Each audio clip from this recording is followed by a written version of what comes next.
نسل کو پیغام ہے میرا، ہر حال میں تم صاحب کردار ہی رہنا۔ جب دین فروش بیچ رہے ہوں خدا کا دین، تم حق کا علم لے کے وفادار ہی رہنا۔ ہر بے ضمیر دشمن شبیر سے لڑ کر تم دار پہ بھی میثم تمار ہی رہنا۔ آنچ آئے نہ شبیر کے مقصد پہ ہمیشہ، سب کچھ نثار کرنے کو تیار ہی رہنا۔ بزدل نہیں بننا، نہ عقیدے کو بدلنا، جیسے بھی ہو حالات آزادار ہی رہنا۔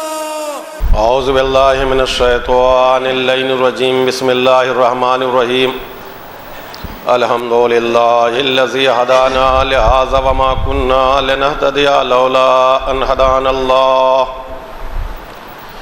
لقد جاءت رسول ربنا بالحق والصلاة والسلام علی النبی الرحمہ وشفیع الامہ وکاشف الغمہ صاحب الوقار والسکینہ المدفون بارض طیبۃ المدینہ العبد الموید والرسول المسدد المصطفى الامجد ومولانا بالقاسم محمد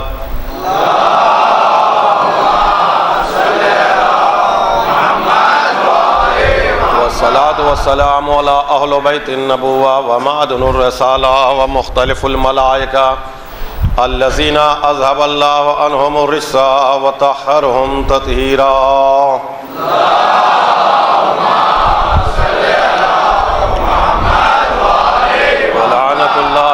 اعدائهم وقتلتهم وغاصبی حقوقهم ومنکر فضائلهم ومصائبهم اجمعین، اللہم عذبهم عذابا یستغیث منہ اہل النار، آمین یا رب العالمین۔ اما بعد فقد قال اللہ تبارک وتعالی وقولہ الحق، بسم اللہ الرحمن الرحیم، ان الدین عند اللہ الاسلام۔ صلوات پڑھ دیں محمد وآل محمد۔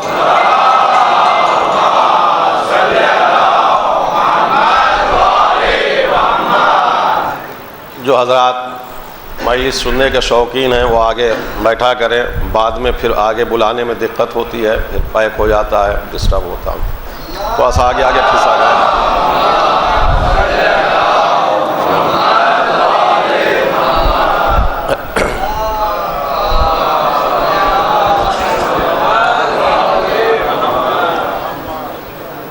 حضرات ذوی الاحترام، آپ کی پذیرائی کا میں ممنون ہوں اور بے حد شکر گزار ہوں کہ آپ مجھ جیسے کج بیان کو بڑے دلچسپی سے آپ سماعت فرما رہے ہیں، اور میں یہ کوشش کروں گا کہ آپ کے سماعتوں کے حوالے معروضات کو عرض کروں۔ یہ ایام عزا کے بعد کی مجلسیں ہیں، اور یہ مجلسیں ہمارے یہاں یہی درس بھی ہے اور یہی درسگاہ بھی ہے اور یہی اسکول ہے اور مدرسہ ہے، تو ہر آدمی کا اپنا پڑھنے کا ایک انداز ہوتا ہے۔ میرا اپنا انداز ہے کہ ہم یہ چاہتے ہیں کہ چونکہ ہر طبقے کے لوگ اور ہر نظریے کے لوگ اور ہر عمر کے لوگ مجلسوں میں ہوتے ہیں، لہٰذا ملی جلی ایسی باتیں ہوں کہ جو سب کے لیے سود مند ہو اور سب اس پہ سوچیں اور مستفید ہوں۔ اس لیے فضائل بھی رہے گا اور مناقب بھی ہیں اور ساری چیزیں ہیں، نوجوانوں کی خواہشات بھی ہے، اپنی ضرورت بھی ہے، موقع کی بھی ضرورت ہے، تو میں سب کچھ ملا کے اس میں پڑھوں گا، انشاءاللہ آپ محسوس ہوں گے۔ آج کی یہ تقریر آپ سماعت فرمائیں، اس لیے کہ اب شروع ہی سے پوری توجہ آپ کی درکار ہے، لہذا جن کو جہاں جگہ ملے وہیں بیٹھ جائیں اور موبائل کو کم سے کم سائلنٹ رکھیں گے۔ اب میں بلا فصل اپنی تقریر کو شروع کر رہا ہوں، اور میری تقریر میں خاص بات یہ ہے کہ جو روزانہ آئیں گے وہی محظوظ ہوں گے زیادہ، اس لیے کہ ساری باتیں گزشتہ سے پیوستہ سب ایک دوسرے سے منسلک ہیں۔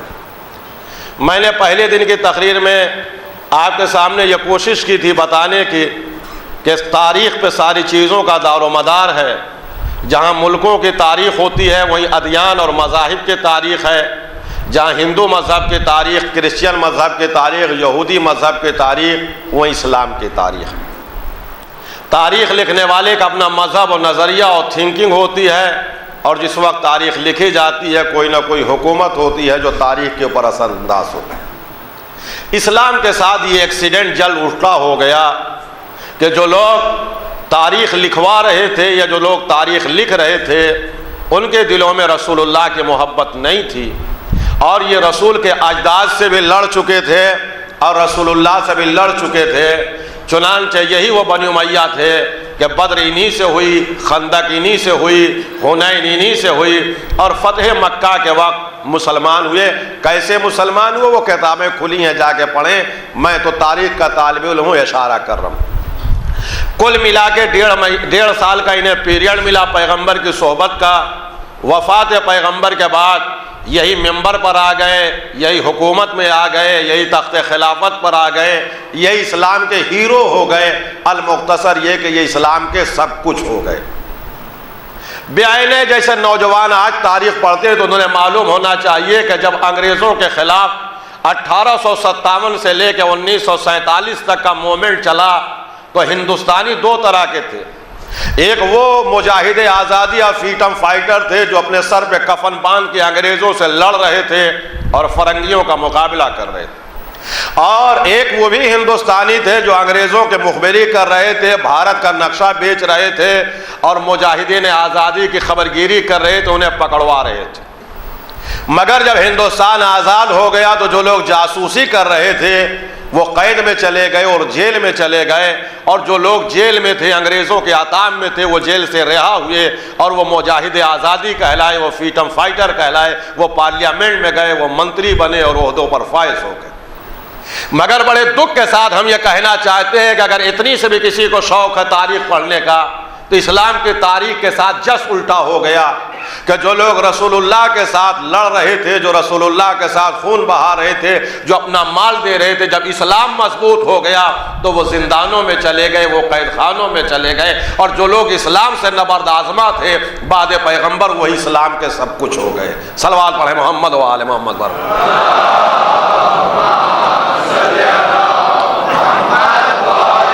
یہ ہے اسلام کی تاریخ۔ اسلام کے تاریخ میں آپ کو سنا چکا، کم و بیش اتنا سمجھنے کے لیے کافی ہے۔ آج میں شیعت کے سلسلے سے آپ کو بتانا چاہتا ہوں۔ دیکھیے، شیعت کی تاریخ بڑی سنگلات وادیوں سے گزری ہے، اور لوگ شیعت کی تاریخ نہ پڑھیں تو اچھا ہے، اس لیے کہ اس کے لیے بڑا حوصلہ چاہیے۔ میں آج ٹھہر ٹھہر کے اپنی بات کو سمجھاؤں گا تمہید میں۔ شیعوں کی تاریخ اور شیعہ مذہب اور شیعہ ہسٹری کو سمجھنے کے لیے بہت حوصلہ چاہیے۔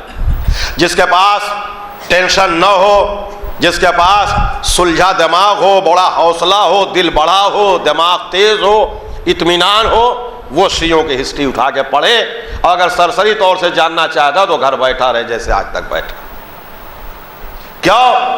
اس لیے کہ شیعت کی جو تاریخ ہے یہ سیاہی سے نہیں لکھی گئی ہے، خون سے لکھی گئی ہے۔ شیعت کی تاریخ قلم سے نہیں لکھی گئی ہے، ہمارے علماء اور معصومین نے اپنی ہڈیوں سے زندان کے دروازوں اور دیواروں پہ لکھا۔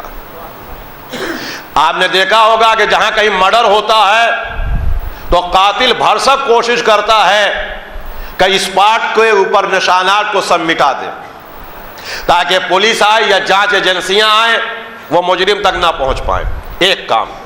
اور دوسرا کام یہ کرتے ہیں کہ کچھ فرضی ثبوت چھوڑ دیتے ہیں تاکہ جانچ ایجنسیاں الٹے دھارے پہ چلی جائیں اور بہت دور چلی جائیں کہ اصل مجرم پکڑا نہ جا سکے۔ بنی امیہ اور بنی عباس نے یہی کام کیا کہ شیعت کے خلاف قتل عام بھی کیا، اور کچھ ایسے فرضی ثبوت روایتوں اور درایتوں کو چھوڑ دیے کہ آج اگر کوئی آدمی حدیثوں کے سہارے سے سوچنا چاہے اہل بیت کے بارے میں تو وہ غلط نظریہ قائم کر دے گا، اس لیے کہ ایسی چیزیں چھوڑ دی گئی۔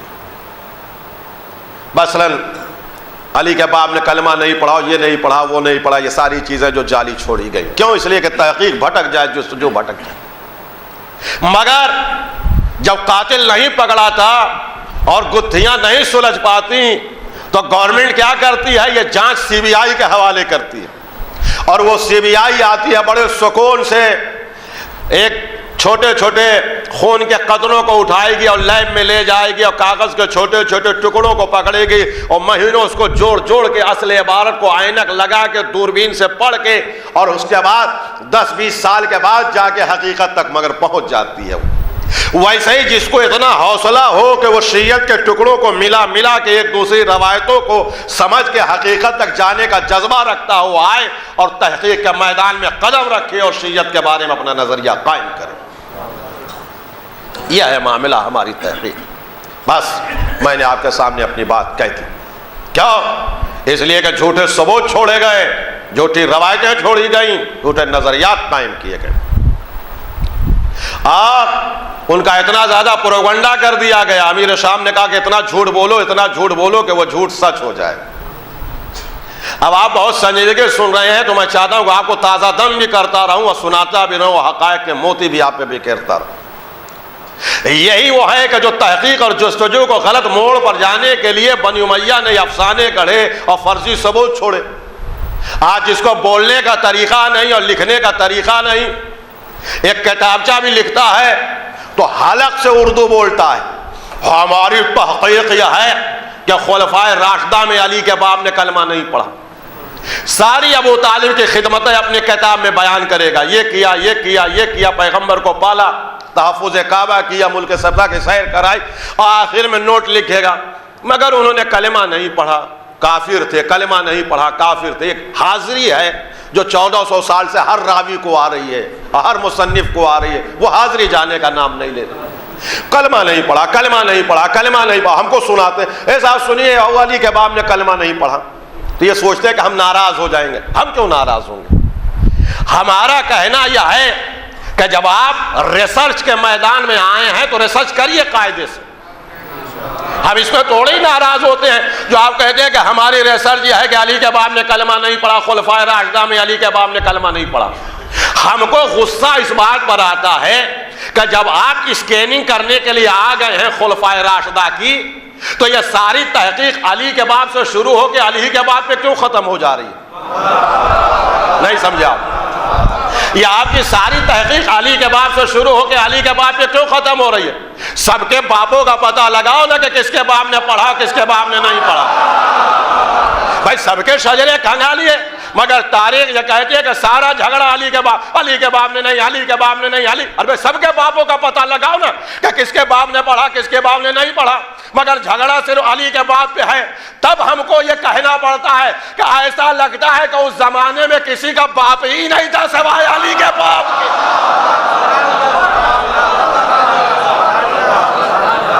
یہ تاریخی افسانے ہیں، یہ بنی امیہ کے پول ہیں. یہ مجلسیں اسی لیے ہے کہ ہم آپ کو کھینچ کر نکالیں. یہ پروپیگنڈا ہے کہ شبر جناب عباس کا ماموں تھا، استغفر اللہ اعظم باللہ خاکم بدان، اس کے منہ میں خاک ہو. کچھ ایسے لوگ اپنے یہاں بھی بیوقوف ہیں جو سنی سنائی باتیں کہتے ہیں اور تاریخ پہ ان کی نظر نہیں ہے، وہ اشعار میں یا منبر پہ آ کے کہہ دیتے ہیں. یہ میرا موضوع نہیں ہے، میری نیٹ پہ 7 مجلس ہے عباس کے نانیال کے شجرے کے اوپر. میں اتنا بتانا چاہتا ہوں کہ کہیں دور دور سے شمر کا عباس کے نانیال سے کوئی سروکار نہیں. یہ سب بنی امیہ کے وہی سب پروپیگنڈے ہیں جس کی آج میں تحقیق آپ کے سامنے لا رہا ہوں. ہمارے اردو زبان میں ایک جملہ کہتے ہیں، مگر بحمداللہ آپ گجرات میں ہیں مگر اردو سمجھتے ہیں. بنی امیہ دولت، طاقت، پیسہ، حکومت سب کچھ کرنے کے بعد جب اپنے بونوں کو بیساکھی پہ اٹھا نہ پائے تو اہل بیت کے اجداد کے اندر پیوند لگایا، پیوند گیری، رفو گیری کرنا شروع. یہ رفو گیری ہے. علی کے باپ نے کلمہ نہیں پڑھا. جب کسی خلیفہ راشد کے باپ کو علی کے باپ کے برابر نہ لا پائے تو رفو کیا، کلمہ نہیں پڑھا. کسی باوفا کو عباس کے برابر نہ لا پائے تو رفو گیری کیا کہ شمر ان کا ماموں. نہیں سمجھے آپ؟ اتنی امہات المومنین کی کثرت میں، اتنی روایتوں کے گڑھنے کے بعد بھی کردار کے اعتبار سے کسی خاتون کو خدیجہ کے برابر نہ لا پائے، کردار کے اعتبار سے کسی خاتون کو خدیجہ کے برابر نہ لا پائے تو یہ روایت گڑھی. وہ 40 سال کی بوڑھی تھی، 40 سال کی بوڑھی تھی، 40 سال کی بوڑھی تھی. رسول اللہ حضور ہمارے 25 سال کے تھے، وہ 40 سال کی. ایسا سنا رہے جیسے رسول اللہ نے ہم ہی سے پوچھ کے شادی کی تھی.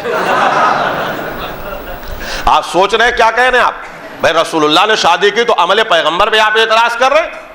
ہمارا جواب عالم اسلام کو ہے کہ اسلام عمر کا قائل نہیں ہے، اسلام کردار کا قائل ہے۔ جتنی طاقت و انرجی آپ عمر خدیجہ بیان کرنے پہ لگاتے ہیں اتنی انرجی ذرا کردار خدیجہ بیان کریے۔ مگر ہم کو جلانے کے لیے 40 سال کی بوڑھی تھیں، 40 سال کی رٹے حاضری آ رہی ہے، 40 سال کی بوڑھی تھیں، 40 سال کی بوڑھی تھیں، تو اب دل جلتا ہے تو کہنے کا دل کہتا ہے۔ اب آپ سمجھ جائیں تو میرے ساتھ احسان ہوگا۔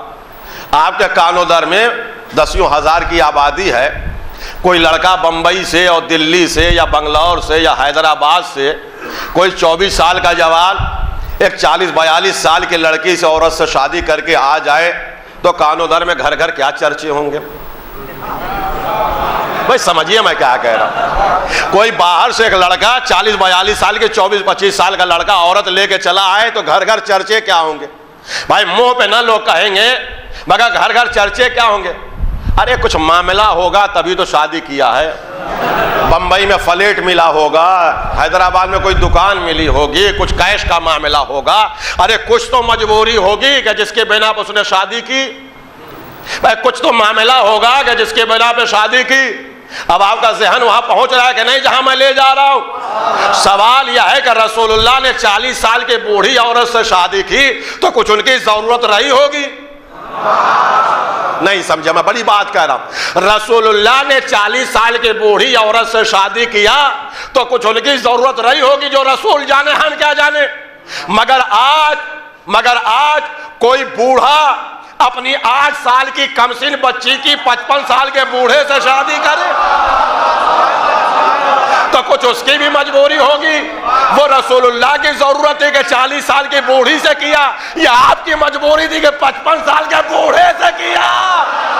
صلوات پڑھے محمد و آل محمد۔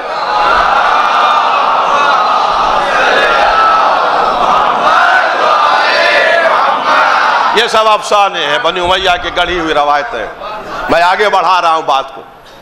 رسول اللہ کے 4 بیٹیاں تھیں، حضور کے 4 بیٹی تھیں، زینب تھیں، رقیہ تھیں، فاطمہ تھیں، کلثوم، 4 بیٹیاں تھیں۔ اچھا ہم کو کیوں سنا رہے 4 بیٹیاں تھیں؟ سنیے، شیعت کا عقیدہ دھاگے کی طرح کمزور نہیں ہے کہ ہوا چل جائے اور ٹوٹ جائے۔ ہم آپ کی آنکھوں میں آ کے ڈال کے کہتے ہیں کہ رسول اللہ کے 4 نہیں 400 بیٹیاں بھی ہوتی تو عظمت فاطمہ پہ اثر پڑنے والا نہیں ہے۔ ہم کو نہ سنائیے کہ 4 بیٹیاں۔ ہمارا جواب یہ 4 نہیں 400 بیٹیاں بھی ہوتی تو عظمت پیغمبر پہ اثر پڑنے والا نہیں، عظمت فاطمہ پر۔ کیوں؟ دلیل سنیے، جیسے علی 4 بھائی ہو کے علی ہیں، ویسے فاطمہ بھی 4 بہنیں ہوتی تو فاطمہ ہیں۔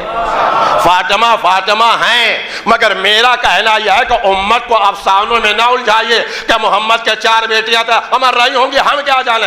یہ بتاؤ کہ مباہلے میں کئی بیٹی تھی، چادر تطہیر میں کئی بیٹی تھی، محمد پہ کئی بیٹی تھی؟ صلوات پڑھے محمد و آل محمد پر۔ تھوڑا سا آواز تیز کر، تھوڑا سا آواز بڑھا دیا آواز۔ یہ ایک مرتبہ اور صلوات پڑھ دے محمد و آل محمد پر۔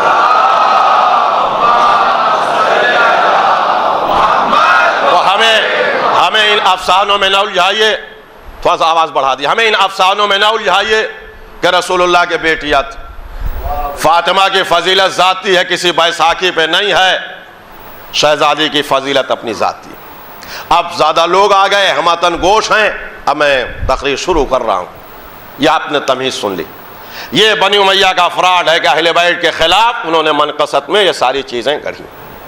مگر میں آپ کو بتانا چاہتا ہوں کہ ہم نے ان کے مذہب کے فاؤنڈیشن آپ کو بتا دیا کہ یہ سب کام بنی امیہ کے زمانے میں ہوا، اور اتنا کمزور ہوا کہ یہ ریت کے اوپر دیوار جو تیار ہوئی وہ آج تک چاروں طرف سے ہل رہی ہے۔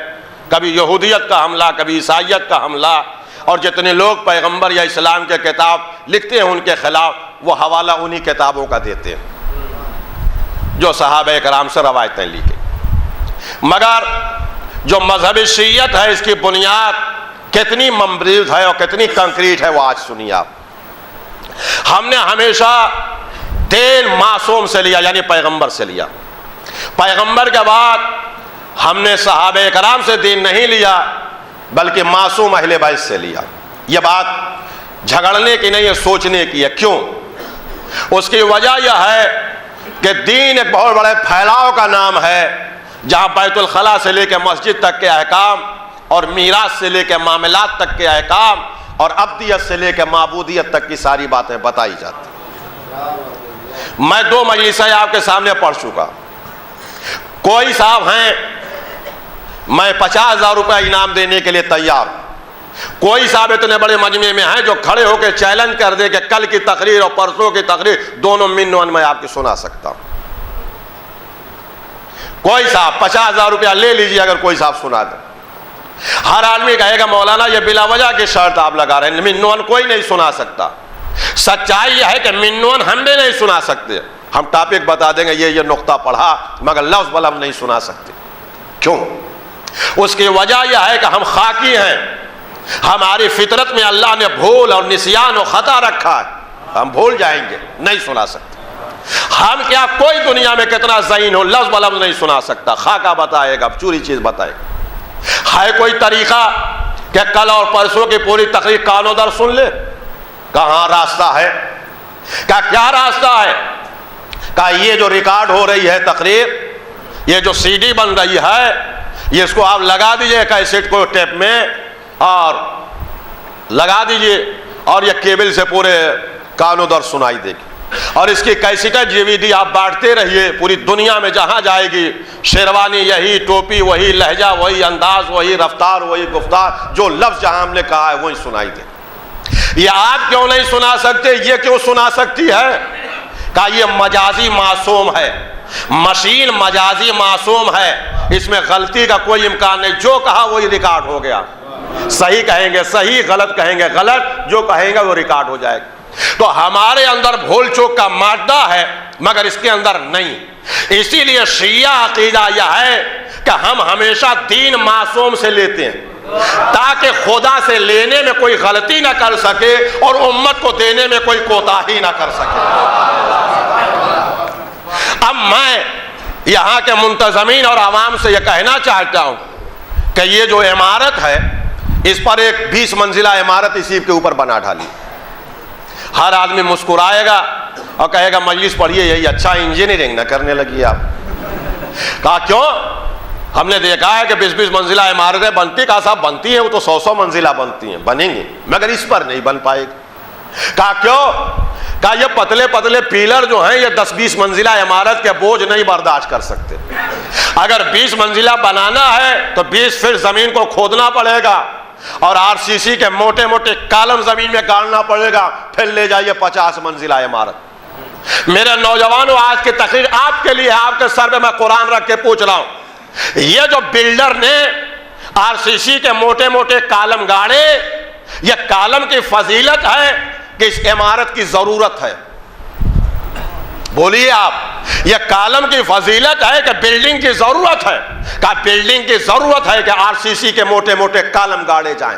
اے مسلمانوں سنو، اہل بیت کا معصوم ہونا ان کے لیے کوئی بڑی فضیلت نہیں ہے، یہ دین کی ضرورت ہے کہ وہ معصوم ہو.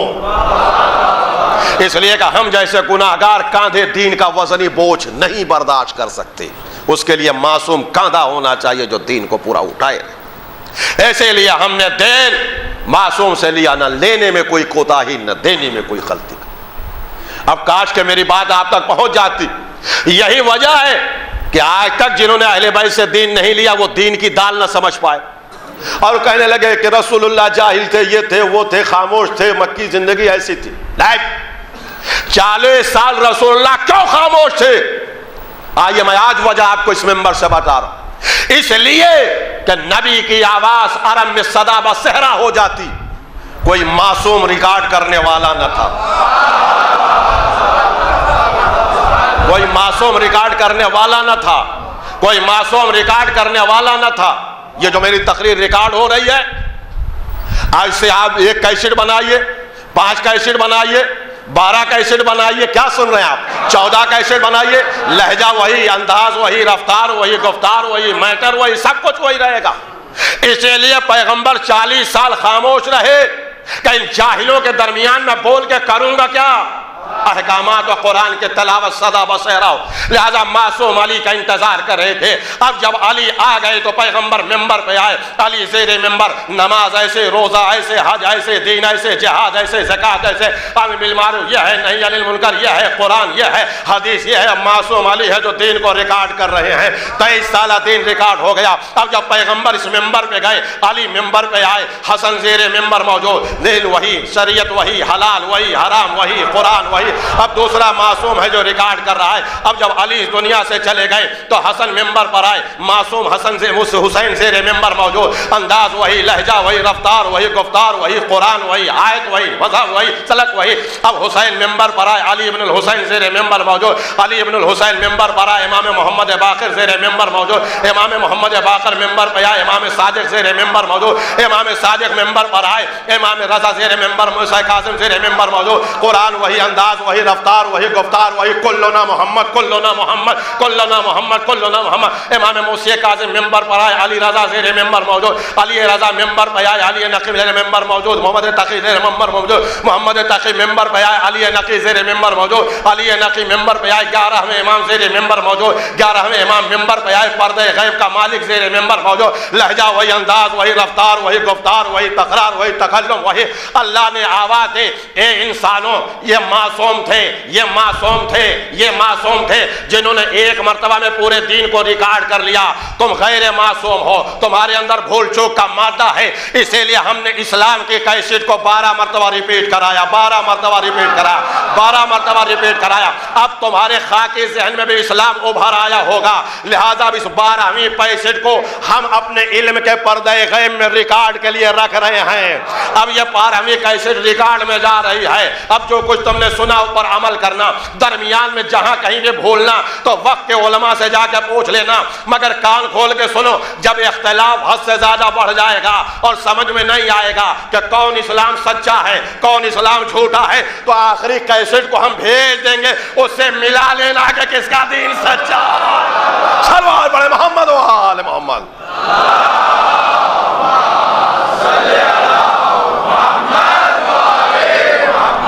الحمدللہ، خدا کا شکر ہے کہ آپ نے میری حوصلہ افزائی کی.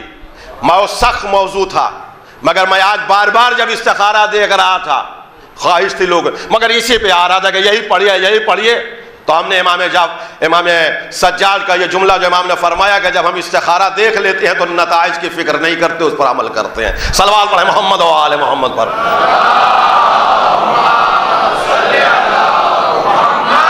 اب شریعت کی بنیاد کتنی زیادہ مضبوط ہے، یہاں سے سنیں. شریعت کی بنیاد وہ تو سنا چکا میں ریت کی دیواروں کو. ہمارے مذہب کی بنیاد کتنی گہری ہے وہ سنیے. ہم نے براہ راست 23 سال علم رسالت مآب سے لیا. پیغمبر کے یونیورسٹی میں، پیغمبر کے مدرسے میں، جہاں اور مسلمان تھے وہ بھی اس میں شریک تھے. نہیں، میں اشارے کر رہا ہوں، ذرا خوش ہو کے سنیے تاکہ میں دل کھول کے پڑھ سکوں آج. کہ وہ جو رسول اللہ نے مکے اور مدینے میں اپنی یونیورسٹی اسلام کی کھولی، تو اس 23 سالہ درس میں پہلے ہی دن سے ہم حاضر تھے اور آخری دن تک ہم رہے. کبھی ایبسینٹ نہیں ہوئے، کبھی غیر حاضر نہیں ہوئے. اب آپ تاریخ نہ پڑھے ہیں تو میں کیا کروں. اور ہم کلاس کے ذہین طالب علم تھے. نہیں سمجھا؟ اگلی میز پر بیٹھتے تھے، اگلی کرسی پر. عام مسلمان پیچھے بیٹھتا تھا، یہ بدھو اور کنزیان تھا. ہم اپنے کلاس کے مانیٹر تھے، جسے یقین نہ بخاری اٹھا کے پڑھے اور مسلم اٹھا کے پڑھے. ہم اپنے کلاس کے مانیٹر تھے، اس لیے کہ جب نبی کے مدرسے میں چھٹی ہوتی تھی اور سب شاگرد مسجد کے dروازے پہ جاتے تھے تو وہ ہم ہی سے پوچھتے تھے ابھی ابھی رسول اللہ نے کیا کہا تھا. محمد و آل محمد. آنے فن رسول اللہ بھی کیا کہہ رہے تھے. تب ہم ان کو بتاتے تھے یہ کہہ رہے تھے، یہ کہہ رہے تھے، یہ کہہ رہے تھے، یہ کہہ رہے تھے. اس لیے کہ بوکس طالب علم مانیٹر سے پوچھا کرتے ہیں. ہم تیز تراش ٹھاکر تھے. 23 سال کے بعد ادھر نبی کی آنکھ بند ہوئی، ان کے ہاں علم کا چراغ گل ہو گیا اور پھر قیاس پر اپنی عقل کے اوپر منمانی کرنے لگے. اور 23 سال بس ان کا پیریڈ ہے، اس کے بعد کچھ نہیں. ان کے یہاں پھر اندھیرے ہی اندھیرا. مگر ہم رسول اللہ کے گھر سے، ان کے دروازے سے، ان کے قدموں کے نیچے سے نہیں اٹھے اور ایک بعد دیگر براہ راست زکانی زکا رسول اللہ سے علم لیتے رہے. دیکھیں ہماری کمبر کتنی بنیاد مضبوط.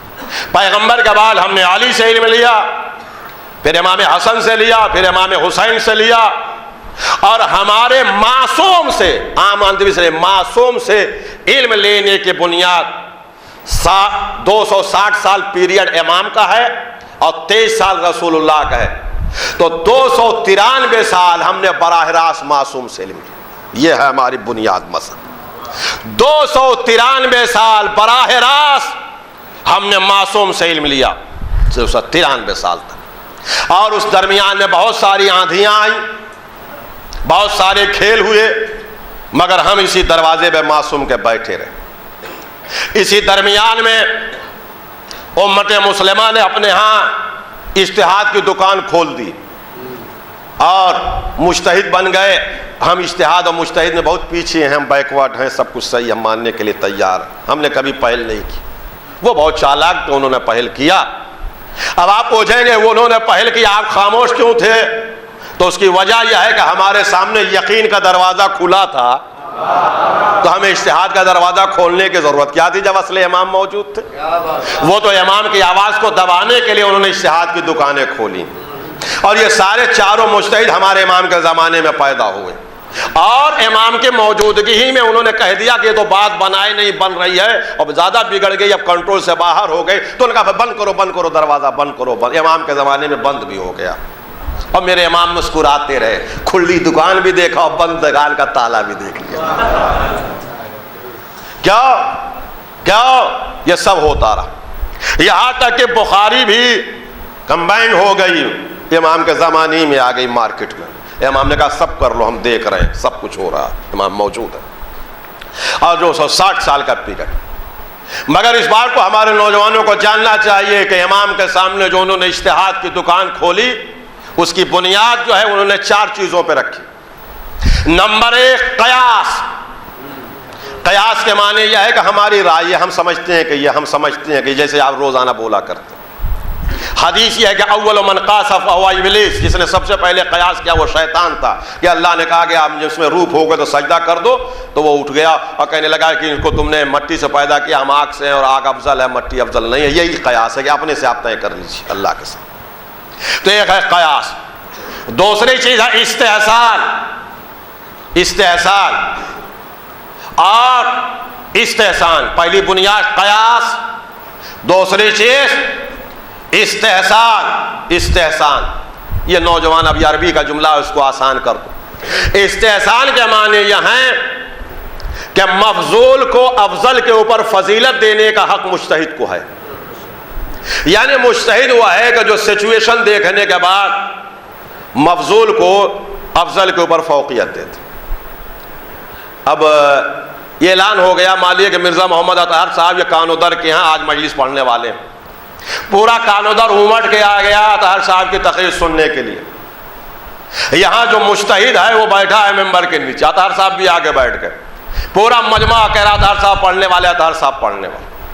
وہ 2 منٹ پہلے کھڑا ہوا گھڑی دیکھ کے اور لاؤڈ سپیکر میں اس نے کہا کہ اس میں کوئی دو رائے نہیں ہے کہ اس وقت بر اعظم میں ان سے بڑا کوئی خطیب نہیں ہے، ان سے بڑا کوئی عالم نہیں ہے، ان سے اچھی کوئی مجلس نہیں پڑھتا، اس میں کوئی دو رائے نہیں.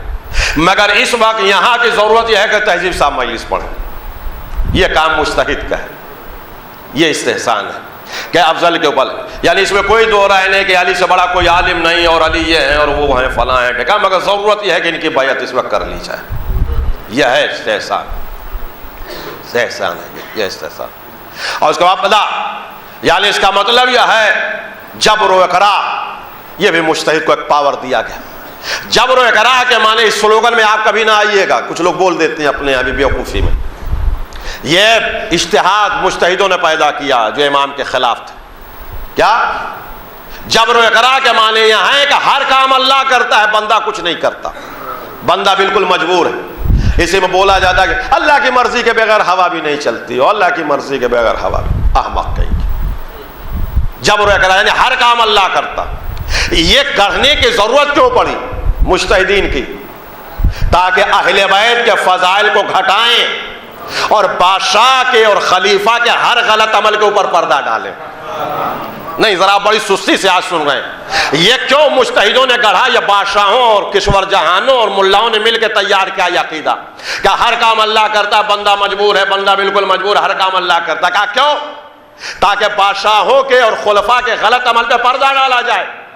اگر خلیفہ وقت نے صبح کی نماز نشے میں 2 رکعت کی جگہ 4 رکعت پڑھا دی اور مجمع نے کہا صاحب یہ 4 رکعت کیوں پڑھائی، 4 رکعت کیوں پڑھائی، وہ تو صبح کی 2 ہی ہے، اللہ نے تو 2 کیا، اللہ رسول نے تو 2 کیا، آپ نے 4 کیسے کر دیا؟ تو فوراً مجتہد کرے ارے بھائی جھگڑو نہیں، بوال نہ کرو، فساد نہ کرو، وہ تو جو ہونا تھا ہو گیا، جو کرتا وہ اللہ کرتا ہے، اور ان سے کیا مطلب، وہ تو اللہ نے لکھا تھا اس وقت کے مسئلے میں یہی تھا، ہو گیا، ختم کرو بات، وہ جو کرتا اللہ کرتا. یہ سارا ٹھکرا اللہ کے سر پھوڑا انہوں نے. کہا جمعے کے نماز جمعے کو ہوتی ہے. اب اگر کسی خلیفہ نے بدھ کے دن پڑھا دی اور مجمع نے کہا صاحب آج بدھ ہے جمعہ تو جمعے کے دن ہوگا، فوراً مجتہد نے کہنا ارے بھائی ان سے نہ لڑو، جو کرتا وہ اللہ کرتا، بندہ کچھ نہیں کرتا، ہونا تو ہو گیا، ختم کرو. علی کو خلافت کیوں نہیں ملی؟ اب ادھر آئیے، اہل بیت کے حق کو غصب کرنے. علی کو خلافت کیوں نہیں؟ کہا یہی تو ہم سمجھا رہے ہیں آپ کو کہ جو کام کرتا اللہ کرتا، بندہ کچھ نہیں کرتا. ان کی قسمت میں نہیں تھا، ان کی قسمت میں تھا، وہ ہو گیا. یہ نہیں ہوا، جو کرتا اللہ کرتا، بندہ کچھ نہیں کرتا. اچھا امام حسین شہید ہو گئے، کیوں شہید کیا؟ کہا جو کرتا وہ اللہ کرتا ہے، اللہ نے ان کی قسمت میں لکھا، شہادت تھی، ہو گئے. وہ تو کوئی نہیں کرتا، یزید نے کرتا، کوئی کرتا، وہ تو شہادت ان کی تقدیر میں لکھا تھا، جو کرتا اللہ کرتا. اچھا بیویاں اسیر ہوئیں، کیوں نے اسیر کیا؟ کہا وہی تو سمجھا رہے کہ جو کرتا وہ اللہ کرتا.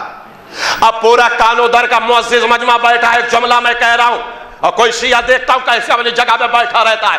تو اب میرا کہنا یہ ہے مجتہدین اکرام سے کہ اب اپنی بات سے ہٹیے گا نہیں. جو بنی امیہ بنی عباس کے دسترخوان سے بیٹھ کر آپ نے لقمے تر کر کے یہ معقولہ امت مسلمہ کے حوالے کیا کہ ہر کام اللہ کرتا ہے، بندہ کچھ نہیں کرتا. تو صبح کی نماز 4 رکعت ہو گئی تو جو کرتا وہ اللہ کرتا ہے. جمعے کی نماز بدھ کے دن ہو گئی تو جو کرتا وہ اللہ کرتا ہے. علی کو حکومت اور خلافت نہیں ملی تو جو کرتا وہ اللہ کرتا ہے. حسین شہید ہو گئے تو جو کرتا وہ اللہ کرتا ہے. بیویاں اسیر ہو گئی تو جو کرتا وہ اللہ کرتا ہے. تو اب اپنی بات سے پھریے گا نہیں.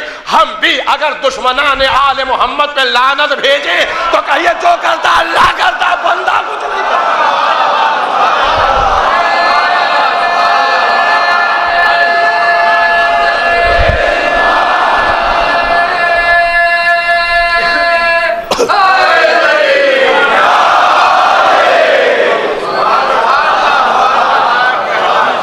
یا اہل بیت کے خلاف ملائیت نے یہ دکان چلائی جو 4 قدم آگے نہ بڑھ پائی اور رک گئی، اور سب امام کے زمانے میں قضیہ ختم ہو گیا.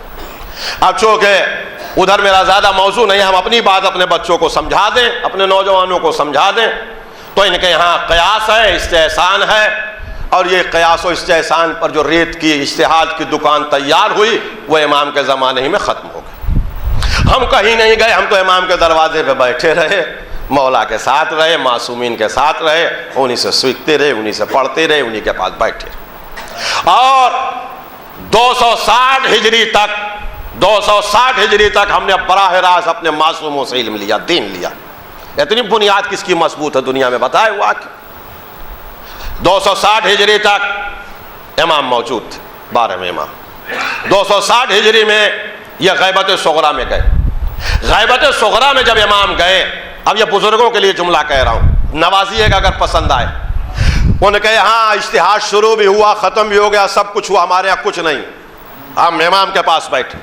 260 ہجری میں جب ہمارے امام پردہ خیب میں چلے گئے تب بھی ہم نے اجتہاد نہیں کیا، بلکہ ہمارے یہاں غیبت صغریٰ کا سلسلہ شروع ہوا، اور امام نے یہ کے بعد دیگر اپنے 4 نائب بنائے جن کا پیریڈ 69 ایئرس ہے، 69 سال، 69 ایئرس.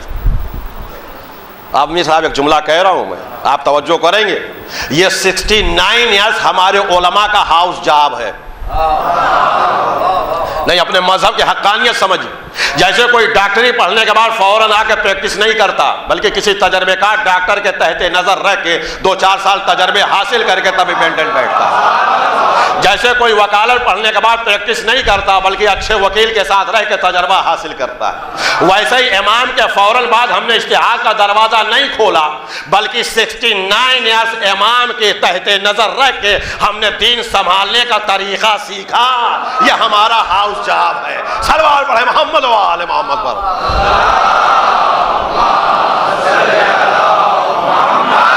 اب اتنی مضبوط کنکریٹ کسی کے پاس ہو تو وہ بتائے۔ اور اس کے بعد یہ کے بعد دیگرے ہمارے نائبین بنتے رہے جو امام کی طرف سے نامنیٹ ہوتے رہے۔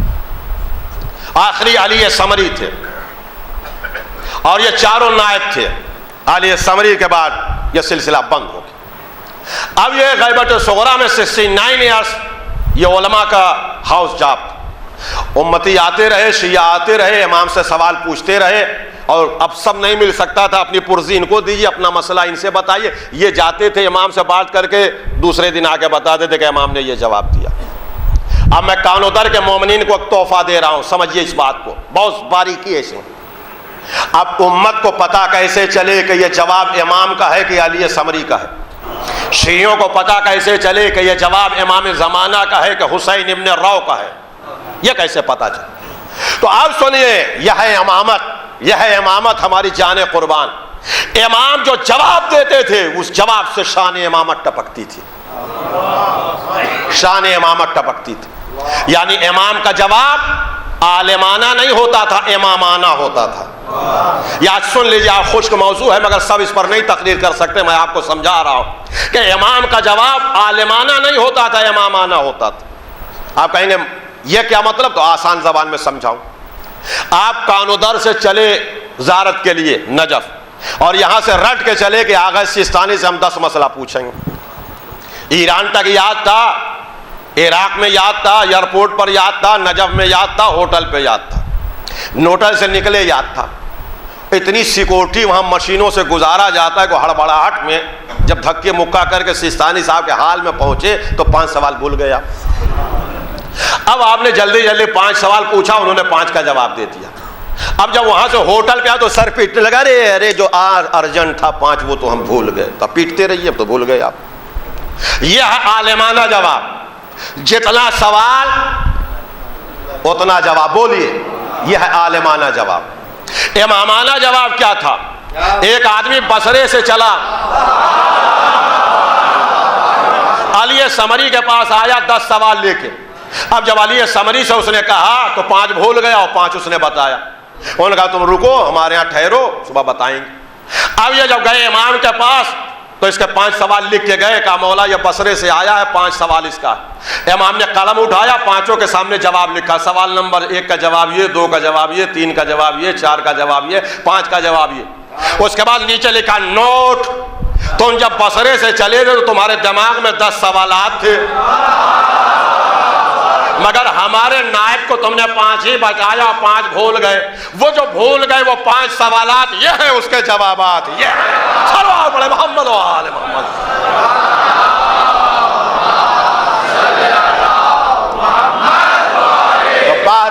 بار بار شان امامت ٹپکتی تھی کہ پتہ چل جائے کہ نہیں یہ امام کا جواب، یہ امام کا جواب ہے، یہ امام کا جواب ہے، یہ امام کا جواب۔ یہ کام ہمارے امام غیبت صغریٰ میں کرتے تھے 69 ایئرس کے۔ اس کے بعد سن 329 ہجری، یہ سب ڈاٹے یاد رکھیے، سن 329 329 ہجری میں علی ثمری کی وفات ہوتی ہے، اور امام نے ان کو حکم دے دیا کہ اب اعلان کر دو کہ تمہارے بعد اب کوئی ہم سے نہیں مل سکتا، اور یہ غیبت صغریٰ کا سلسلہ بھی اب ختم ہو گیا۔ اب ہمیں تمہیں بھروسہ ہے، لہذا من کان سائنا لنفسه وحافظا لدینه ومخالفا لهوى ومطیعا للامر مولا فللعوام ان یقلدوا۔ اب تمہیں میں سے کچھ لوگ ہیں کہ جو دین کے ریسرچ کے میدان میں آگے بڑھیں اور ہمارے حدیثوں اور ہمارے اخبارات سے دین کی تحقیق کریں، اور عوام کو چاہیے کہ ان کی تقلید کریں۔ یہ امام کہہ کے چلے گئے۔ امام کے زمانے میں اصول کافی کمبائنڈ ہو گئی تھی، امام کے زمانے میں غیبت صغریٰ میں شیخ کلینی نے اصول کافی کو جمع کیا، کتاب نہیں تھی، بھائی ایک جگہ حدیثوں کو جمع کر دیا، کر کے نائب کو دیا کہ لے جاؤ امام کی خدمت میں۔ امام نے اس کو پڑھا اور پڑھنے کے بعد اس پر ایک عبارت لکھ دی، الکافی للشیعۃ کافی، کافی ہمارے شیعوں کے لیے کافی۔ نہیں سمجھا؟ یہ گئی تھی بغیر نام کے، جب واپس پلٹی تو اپنا نام لے کے آئی وہاں سے۔ اور اس کے بعد 3 کتابیں غیبت کبریٰ میں لکھی گئیں، جو تہذیب، استفسار اور من لا یظہر الفقہ۔ اصول کافی میں 16,932 حدیثیں ہیں، استفسار میں 8,056 حدیثیں ہیں، تہذیب میں 5,014 حدیثیں ہیں، من لا یظہر الفقہ میں 6,972 حدیثیں ہیں۔ اس طرح سے کل ہمارے یہاں 46,532 حدیثیں جو کتب اربعہ میں پائی جاتی ہیں، جو براہ راست ہمارے معصومین سے لی گئی، اس میں کوئی غیر معصوم شامل نہیں، اور اسی پہ ہم اپنا کام چلاتے ہیں۔ یہ حدیثوں کا ایک ذخیرہ ہمارے پاس ہے، یہ سمجھ لیں آپ، یہ جو ہمارے ہاں کتب اربعہ ہے جو براہ راست معصوم، یہ اس لیے لوگ پریشان، یہ آپ صرف اہل بیت ہی سے کیوں لیتے ہیں، صرف اہل بیت ہی سے حدیث کیوں لیتے ہیں؟ ہماری مرضی، ہماری مرضی، جبر ہے کیا کوئی؟ احمد آباد میں 5 لاکھ دکان ہے، اب آپ کسی سے لڑیے گا، آپ اس دکان سے سامان کیوں خریدتے ہیں، آپ اس دکان سے سامان، ابے جس کو جہاں بھروسہ اور اعتماد ہے۔ نہیں، آج نوجوانوں کے زبان میں سمجھا دیں، اب دکانیں کم ہو گئی، بڑے بڑے مال کھل گئے، اب آپ لڑ رہے اس مال سے کیوں لے رہے ہیں؟ ارے یہ بڑا مال ہے جہاں سوئی سے لے کے جہاز تک مل رہا ہے، ہمیں در در بھٹکنے کی عادت نہیں ہے، ہمیں دن بھر شہر شہر ڈگر ڈگر گھومنے کی عادت نہیں ہے، ہر دروازے میں بھیک مانگنے کی عادت نہیں ہے۔ ہم نے دیکھا کہ ایک سرکاری مال ہے جس کی گارنٹی گورنمنٹ نے لے رکھی ہے، تو ہم اس چکر میں کیوں پڑے کہ یہاں نقلی ہے کہ نہیں ہے اور یہاں اصلی ہے کہ نہیں ہے؟ اب گورنمنٹ جانے، گورنمنٹ کا لائسنس موجود ہے، ہم مہر اور لائسنس دیکھ کے اس مال پر آ گئے۔ اب جو لوگ ہم سے لڑتے ہیں کہ یہاں سے کیوں نہیں لیتے، وہاں سے کیوں نہیں لیتے، ہم نے دیکھا کہ جس مال سے ہم مال لے رہے ہیں، رات کے اندھیرے میں وہ بھی آ کے یہیں سے مانگ کے لے جاتے ہیں، اور صبح میں اپنی دکانوں کو چمکاتے ہیں، رات میں آتے ہیں، ارے یہ سیمبل ہے، یہ مال دے دیا، یہ سیمبل ہے، یہ مال دے دیے، اور جب اس مال کا مالک دیتا ہے تو شکریہ ادا کرتے ہیں کہ آپ نہ ہوتے تو ہم ہلاک ہو جاتے۔ سلوات پڑھے محمد و آل محمد۔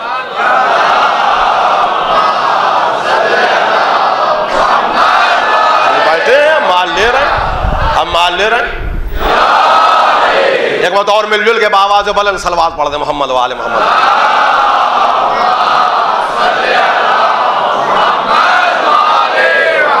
اب ایک بات اور، بحمداللہ ادھر اس طرح کی چیزیں نہیں ہیں، مگر یہ وائرس پوری دنیا میں ہے اور ہندوستان میں بھی آ چکا ہے، جو شیعت کو کمزور کرنے کے لیے وہابیوں اور یہودیوں کی طرف سے ہے کہ مرجعیت کو کمزور کرتے ہیں۔ تو وہ میں ایک جملہ بتا دوں تاکہ یہ موضوع مرتبط ہو جائے اور میں فضائل پڑھوں، کہ وہ جو مجتہد تھے وہ استحسان پہ تھے، قیاس پہ تھے۔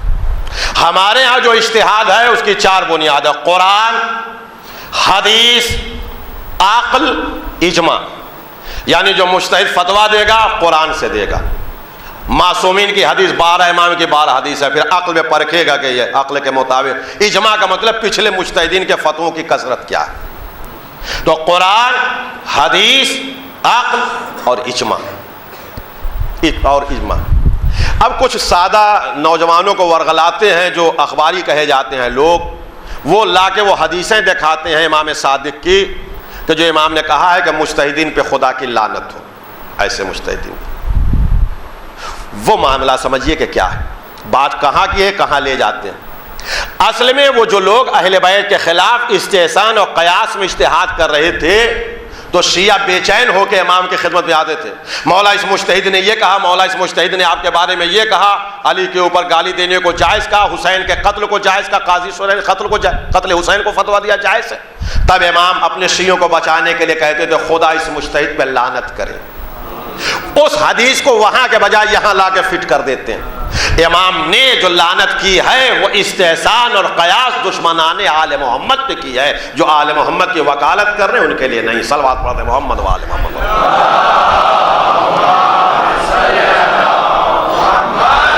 اب میں اس کی زیادہ ضرورت نہیں سمجھتا، ورنہ میں بہت اس کو وضاحت سے سمجھاتا اور پڑھتا اور روایتوں اور کتابیں حدیثیں دیکھا، مگر اس میں اس کی ضرورت نہیں۔ لہذا 329 ہجری میں ہمارے ہاں اجتہاد و تقلید کا سلسلہ شروع ہوا، اور ہمارے سب سے پہلے مجتہد و فقیہ جو گزرے وہ شیخ صدوق علیہ الرحمہ تھے۔ 329 ہجری میں شیخ صدوق علیہ الرحمہ۔ مگر شیخ صدوق کے سامنے ایک بڑی دقت یہ تھی کہ شیعوں میں مجتہد گالی تھا، اس لیے کہ مجتہد سے مراد وہ 4 مجتہد تھے اور اجتہاد گالی تھا۔ لہذا ہمارے بیدار مغز عالم نے کام وہی کیا مگر نام بدل دیا، اپنے کو بجائے مجتہد کے فقیہ لکھا اور اجتہاد کو استنباط لکھا، جس لفظ سے شیعہ آشنا تھے، اس لیے کہ حسین نے حبیب کو رجل فقیہ کہہ کے پکارا تھا، اور 300 سال تک مجتہدین اپنے کو فقیہ لکھتے تھے۔ علامہ ہلی کے زمانے میں جب علامہ ہلی نے دیکھا کہ ہمارا اجتہاد خیریت سے 300 سال کا سفر طے کر چکا، تو علامہ ہلی نے پھر اس کو اصل معنی کی طرف پہنچایا اور اپنے کو مجتہد لکھا اور استنباط کو اجتہاد لکھا۔ صلوات پڑھتے محمد و آل محمد پر۔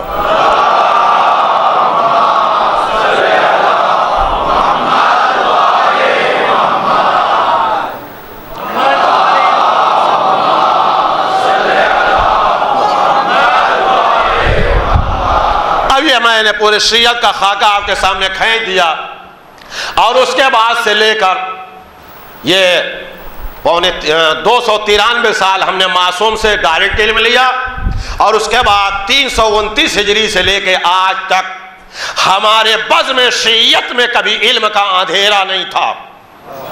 بولیے ذرا خوش ہو کر۔ ایک ایک وقت میں 5-5 10-10 عالم گزرے ہیں، مگر کبھی ایسا نہیں تھا کہ اجتہاد میں خلا ہو گیا ہو۔ ہمارے یہاں شمع اجتہاد کل نہیں ہو پائی، اور بحمداللہ خدا کا شکر ہے کہ آج 1106 سال ہمارے اجتہاد کو مکمل ہو گئے۔ نہیں سمجھے آپ؟ نہیں، میں تر کرتا ہوں آپ کو۔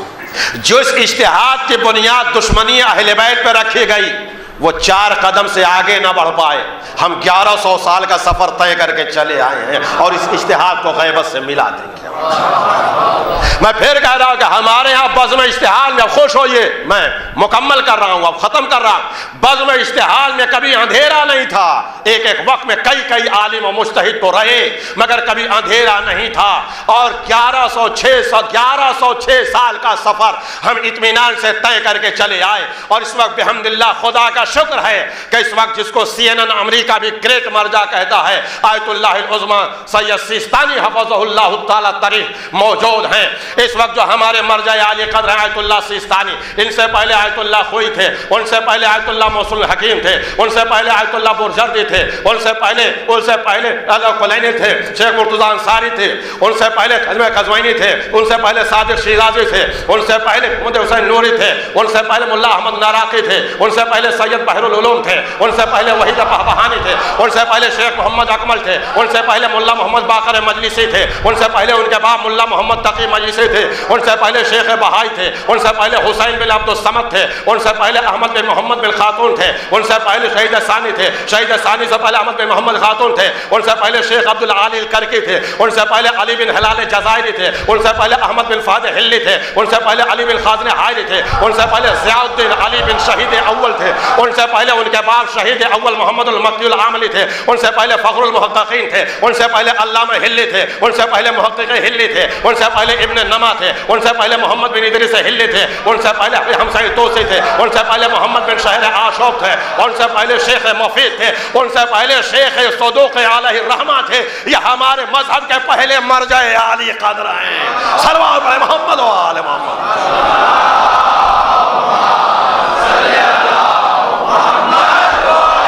یہ ہم 1106 سال کا سفر طے کرتے ہوئے یہاں تک چلے،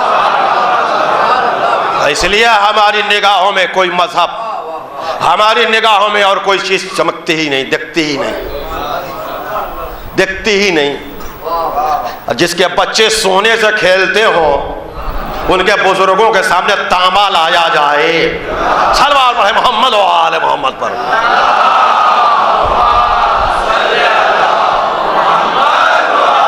اور سنیے، یہ بھی ہمارے مذہب کی حقانیت ہے کہ ہمارے یہاں مرفوع حدیثیں نہیں ہیں، کہ انہوں نے ان سے سنا، اس کے بعد 5 لوگ تھے کہ جن کا نام نہیں معلوم، پھر ان سے بعد انہوں نے سنا، اس کے بعد 10 لوگ تھے ان کا نام نہیں معلوم، پھر اس کے بعد 5 لوگ تھے جن مجہول ہیں، جن کے بارے میں ہمیں خبر، وہ کہتے ہیں کہ رسول اللہ نے یہ فرمایا۔ نہیں، ہمارے یہاں سلسلۃ الذھب ہے، ہمارے مرجع اعلی قدر جب اجتہاد کرتے ہیں تو یہ کہتے ہیں کہ 11ویں امام نے 10ویں امام سے سنا، 10ویں امام نے 9ویں امام سے سنا، 9ویں امام نے 8ویں امام سے سنا، 8ویں امام نے 7ویں امام سے سنا، 7ویں امام نے 6ویں امام سے سنا، 6ویں امام نے 5ویں امام سے سنا، 5ویں امام نے 4تھے امام سے سنا، 4تھے امام نے 3رے امام سے سنا، 3رے امام نے 2سرے امام سے سنا، 2سرے امام نے پہلے امام سے سنا، پہلے امام نے رسول سے سنا، رسول نے جبریل سے سنا، جبریل نے اللہ محفوظ پر دیکھا، یہ سلسلۃ الذھب پایا جاتا۔ ہمارے ہاں کہیں بیچ میں گیپ نہیں ہے، یہ سلسلہ ہمارے یہاں۔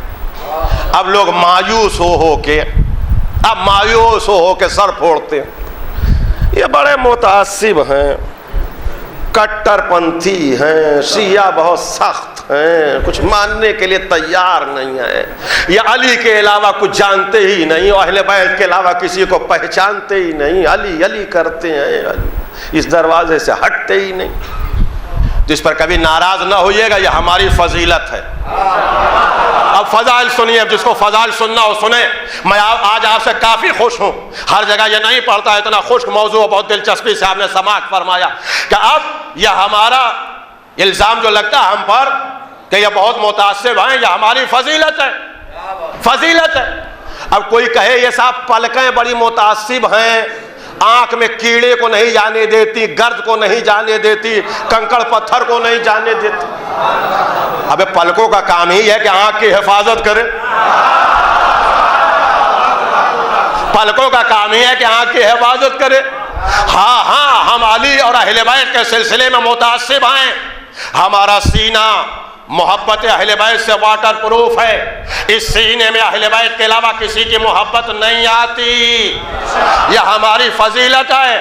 مگر میں ہر مسلمان سے ہاتھ جوڑ کے کہتا ہوں، ہمیشہ بڑوں سے لڑیے، چھوٹوں سے مت لڑیے۔ ابے چھوٹے سے جیت بھی جائیے گا تو بے عزتی ہے، بڑے سے ہار بھی جائیے گا تو نام ہوگا، نام ہوگا۔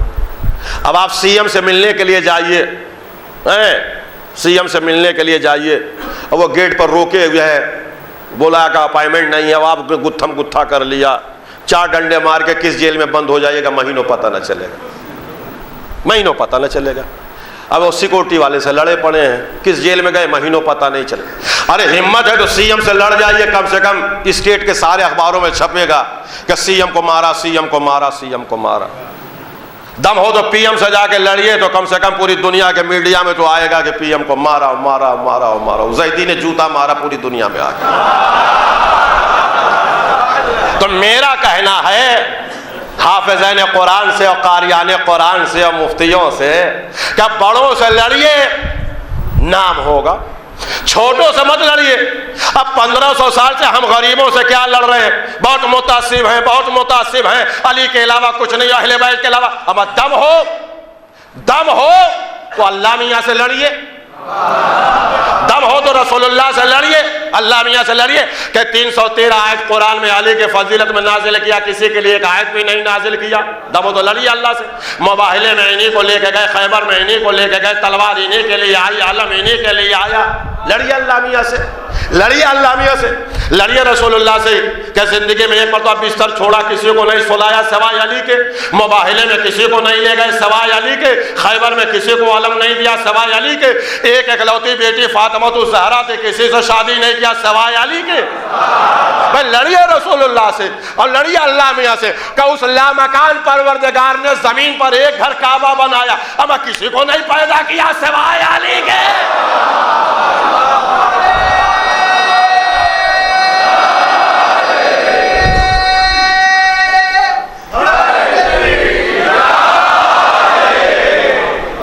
ایک گھر کعبہ بنایا، کسی کو نہیں پیدا کیا سوائے علی کے۔ لڑیے اللہ میاں سے، ہم سے کیا لڑ رہے ہیں، لڑیے اللہ۔ نہیں وہ علی کعبے میں پیدا ہوئے، اچھا پیدا ہوئے، آپ خوش نہیں ہیں؟ پیدا ہوئے، وہ اصل میں سچویشن آپ نہیں جانتے۔ کیا سچویشن ہے؟ کہا جب علی کعبے میں پیدا ہوئے تھے تو ان کے باپ کعبے کے متولی تھے، اور ان کے دادا ان کے صدقہ تھے، اور تالا چابی ان کے پاس تھی، اور منوپلی تھی، انہوں نے پیدا کرا لیا۔ یہ دیکھیں گوڑ کی کوڑی، کتنی دور کی کوڑی لے کے آئے۔ کہ ان کی منوپلی تھی، تالا چابی تھا، وہ پیدا کرا لیا. اچھا تو یہی طے کر لیجئے کہ ان کے باپ دادا کے پاس تالا چابی تو پیدا کرا لیا، تو آج تو آپ کے پاس تالا چابی، آپ پیدا کرا لیجئے.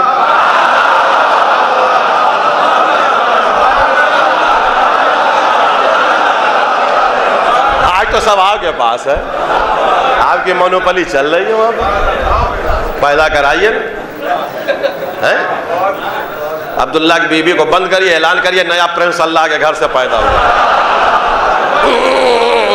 نہیں ہو سکتا. اچھا چھوڑیے، وہ بادشاہ ہے، یہ امام حرمین شریفین اس وقت خالی ہیں، پوری دنیا میں ٹہل رہے ہیں، ان کی بیوی کو بند کرائیے اور اعلان کریے نئے امام صاحب اللہ کے گھر سے نازل ہو رہے ہیں. نہیں ہو سکتا، نہیں ہو سکتا. اچھا چلیے، مکہ تو بڑی بات. ہمارے ہندوستان میں کعبے کے نقل ہر گلی کوچے میں مسجدیں ہیں. کسی مسجد میں کسی بیوی کو بند کرا کے ولادت کرائیے تو میں جانوں. کہا نہیں ہو سکتا. اچھا ہم نے کہا عام آدمی نہیں، کسی متقی پرہیزگار کی بیوی کا بالکل نہیں. ہم نے کہا کسی مولوی عالم کی بیوی کا بالکل نہیں. مسجد میں کوئی بچہ نہیں پیدا ہو سکتا. کسی متقی پرہیزگار عالم عالم کا بچہ عام مسجد میں نہیں پیدا ہو سکتا. اینٹا ہمارا، گارا ہمارا، مزدور ہمارا. مگر واہ کسی مسجد میں کوئی بچہ نہیں پیدا ہو سکتا. عام تو عام کسی متقی پرہیزگار کا بچہ نہیں پیدا ہو سکتا. اب جملہ سنیے، جملہ سنیے، مجلس مکمل ہو رہی ہے. اے پروردگار تیرا کتنا بڑا تعصب ہے کہ کسی مومن کے بچے کو تو عام مسجد میں نہیں پیدا ہونے دیتا، عرب کے سب سے بڑے کافر کے بچے کو عین خانہ کعبہ میں.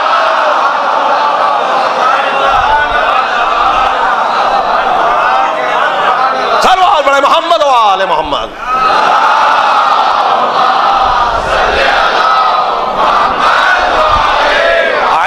کعبہ میں پیدا کرا دی. کہا یہی تو ہمیں دنیا کو بتانا ہے، یہی تو ہمیں دنیا کو بتانا ہے کہ ان کے سلسلے میں ہم بہت ہی متعصب ہیں. اہل بیت کے سلسلے میں ہم خدا بھی بہت متعصب ہیں. ہمارے نزدیک اہل بیت کی فضیلت کیا ہے؟ جب ہم اپنے محمد سے کہہ سکتے ہیں کہ یہ نہ کیا تو کچھ نہ کیا، تو تمہاری حیثیت کیا ہے؟ صلوات پڑھ دیں محمد و آل محمد پر.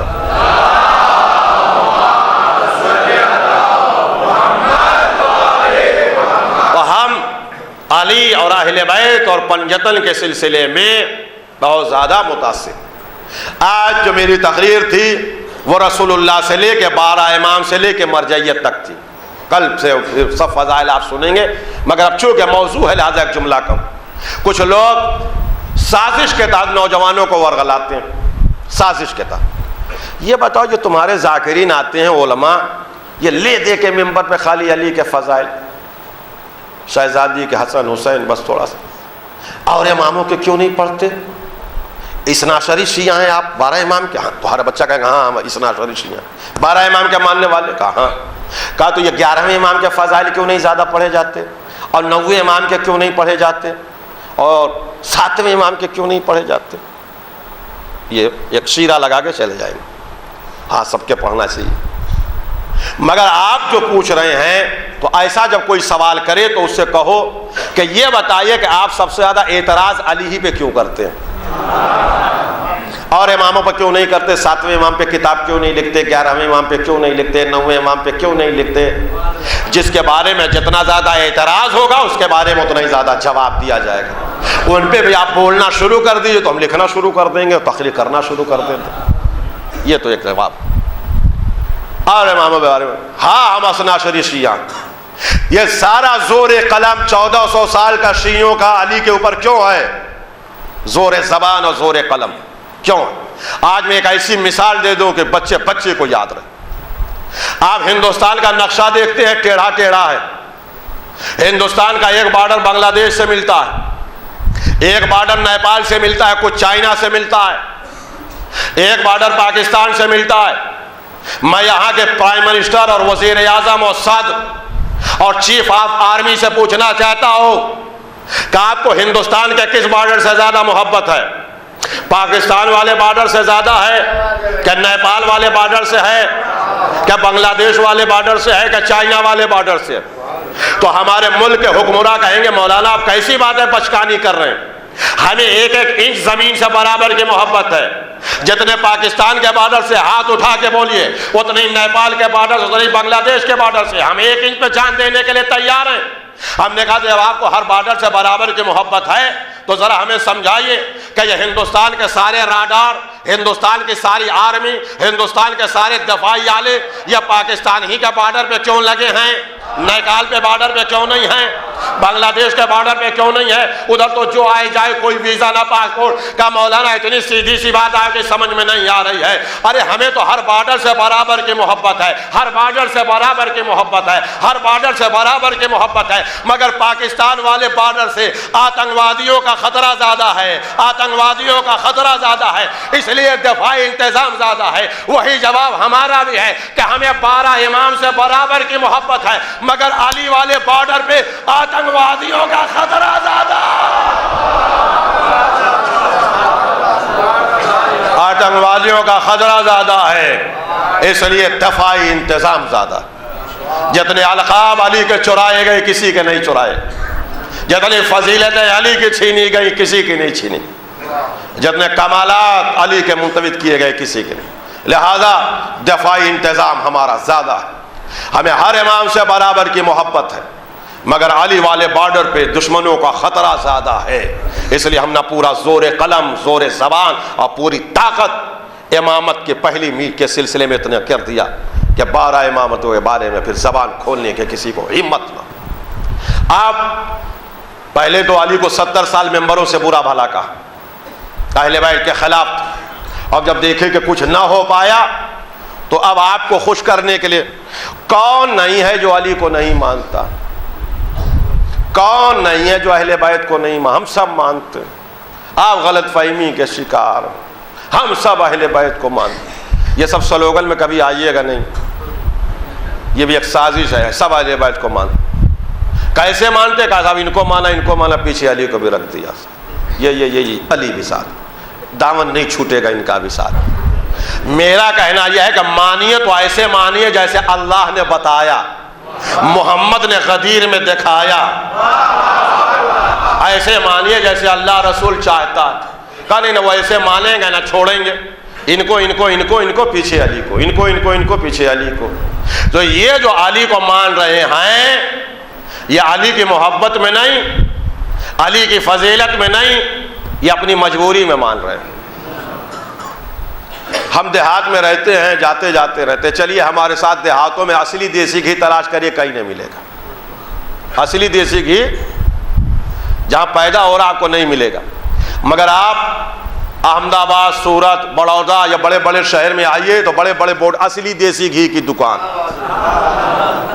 جہاں پیدا ہو رہا وہاں نہیں مل رہا، جہاں تیار ہو رہا وہاں مل رہا ہے۔ اصلی دیسی گھی کی دکان، اصلی دیسی گھی کی دکان۔ ہم بورڈ دیکھ کے پہنچ گئے، ہم نے پوچھا صاحب آپ کے اصلی دیسی گھی ہے؟ کہا پہلے ایک بات سنیے، ہمارے یہاں نہیں ملے گا تو پورے شہر میں کہیں نہیں ملے گا، ایک ماتر اصلی دیسی گھی کی دکان۔ یہ دکاندار کرتے کیا ہیں؟ یہ بڑے استاد ہیں، کرتے کیا ہیں؟ دیسی بیچے تو کچھ فائدہ نہیں ہوگا، ڈالڈا اور نقلی بیچے تو کوئی اتنا بیوقوف نہیں ہے کہ نقلی کو اصلی سمجھ کے لے جائے۔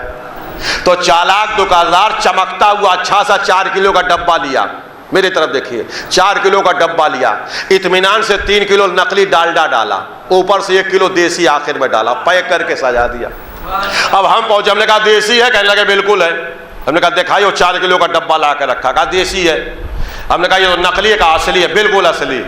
ارے ہم نے کہا نقلی، انہوں نے چاقو اٹھایا، سوراخ کیا، کہا سونگھیے۔ جب ہم نے سونگھا تو اوپر سے دیسی کی مہک آنے لگی۔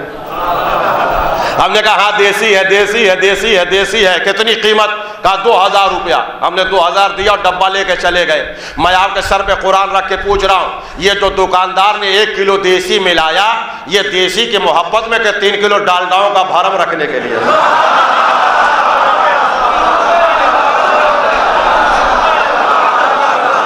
اے بھائی یہ دکاندار اگر 1 کلو دیسی نہ ملاتا تو یہ 3 کلو ڈالڈا بکتے کیسے؟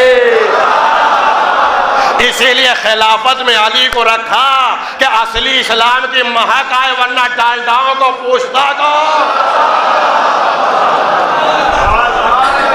اور میرا نقطہ صدا و صحرا نہ ہو جائے، کوئی صاحب بعد میں جا کے گلی کوچے میں یہ نہ کہیں کہ تہذیب صاحب نے ہنسانے کے لیے کہہ دیا تھا۔ تو نہیں، ہنسانے کے لیے ہم نے نہیں کہا۔